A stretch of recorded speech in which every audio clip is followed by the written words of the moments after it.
انشاءاللہ کپڑے موڑ کر نماز پڑھنا کیسا ہے اور ٹخنوں سے نیچے کر کے نماز پڑھنا کیسا ہے؟ یہ سوال کا جواب میں اس سے پہلے یہاں بہت تفصیل سے دے چکا ہوں۔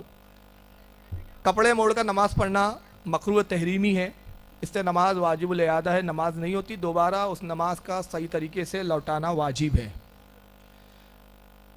اور دوسرا یہ کہ اس تعلق سے جو ایک غلط فہمی پھیلائی جاتی ہے کہ کپڑے جو ہے ٹخنوں سے اوپر نہ ہو تو نماز نہیں ہوتی، تو کچھ لوگ ٹخنوں سے اوپر کرنے کے لیے کپڑے کو فولڈ کر لیتے ہیں، یہ ہوتا ہے نا۔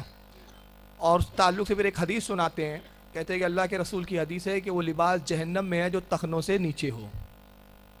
تو میں اس کی تھوڑی تفصیل بتا دیتا ہوں۔ اس کی تفصیل یہ ہے کہ یہاں لباس سے جو مراد ہے جو ٹخنوں سے نیچے ہو، صاف حدیث میں آیا ہے کہ وہ لباس جہنم میں ہے جو ٹخنوں سے نیچے ہو جو بطور تکبر ہو، یعنی جس میں تکبر کی نیت سے لباس لٹکایا جائے وہ لباس جہنم میں ہے۔ اگر تکبر نہیں ہے تو وہ لباس بھی جہنم میں نہیں ہے۔ اب یہ میں لفظوں سے نہیں کھیل رہا ہوں، بلکہ حدیث کا پورا حدیث نہیں سناتے، اسی حدیث کا یہ حصہ ہے کہ سب سرکار نے جملے کہے تو حضرت ابو بکر صدیق رضی اللہ تعالیٰ عنہ روتے ہوئے آتے ہیں جب ان کو بات سرکار کی پتہ چلی۔ اور حضرت ابو بکر صدیق تھوڑے موٹے تھے، پیٹ نکلا ہوا تھا آپ کا، تو آپ جو تہبند باندھتے یا پاجامہ پہنتے وہ پیٹ بڑا ہونے کی وجہ سے پاجامہ کھسک جایا کرتا تھا، نیچے آ جاتا اور لباس ٹخنوں پہ آ جاتا۔ تو عرض کرتے یا رسول اللہ میں تو ہلاک ہو گیا سرکار، میری تون بڑی بھی ہے اور لباس ٹخنوں سے نیچے آ جاتا ہے۔ تو اللہ کے نبی نے فرمایا ابو بکر تو تکبر نہیں کرتا تو ان میں سے نہیں ہے۔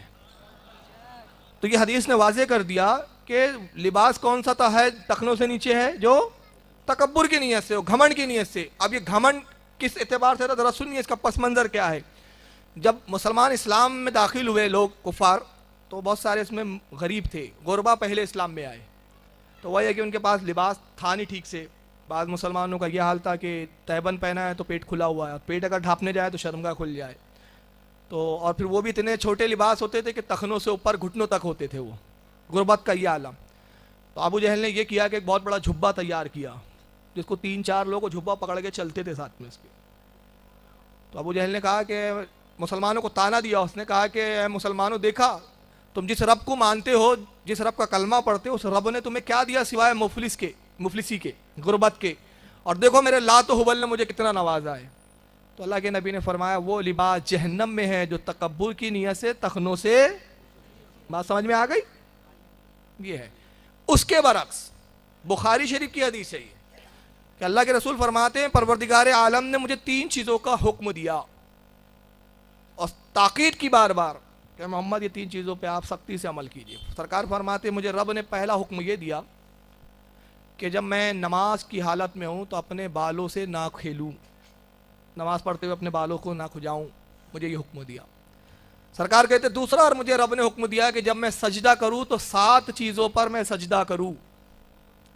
پہلی چیز یہ 2 ہاتھ، کتنے ہو گئے؟ 2، یہ 2 ہتھیلیاں، دونوں پیر۔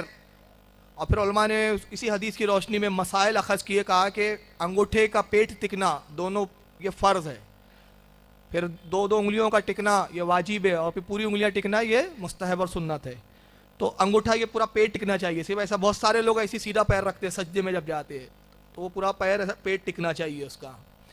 تو اللہ کے رسول نے فرمایا کہ مجھے 7 چیزوں پہ سجدہ کرنے کا میرے رب نے حکم دیا، 2 ہتھیلیاں، 2 پیر، 2 گھٹنے، کتنے ہو گئے؟ 6، اور ناک اور پیشانی کو ایک ہی میں شمار کیا گیا، یہ ہو گیا 7۔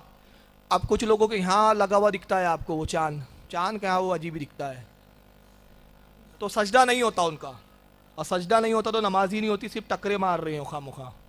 اس لیے کہ سنت یہ ہے اور حکم یہ ہے، سجدے میں پیشانی کا اور ناک کی ہڈی کا ٹکنا فرض ہے، اور فرض ادا نہیں ہوگا تو نماز نہیں ہوں گی۔ تو حکم یہ ہے کہ یہ پیشانی ٹکے اور یہ ناک کی ہڈی ٹکے، اس طرح کہ یہ دونوں ٹک کر ایک ہو جائے۔ یہ جو یہ ٹکاتا ہے ظاہر سی بات ہے اس کی یہ ہڈی نہیں ٹکتی، تو اس کا سجدہ ادا نہیں ہوتا۔ تو 7ویں چیز یہ کہ پیشانی اور ناک کی ہڈی کو ایک کر دیا جائے۔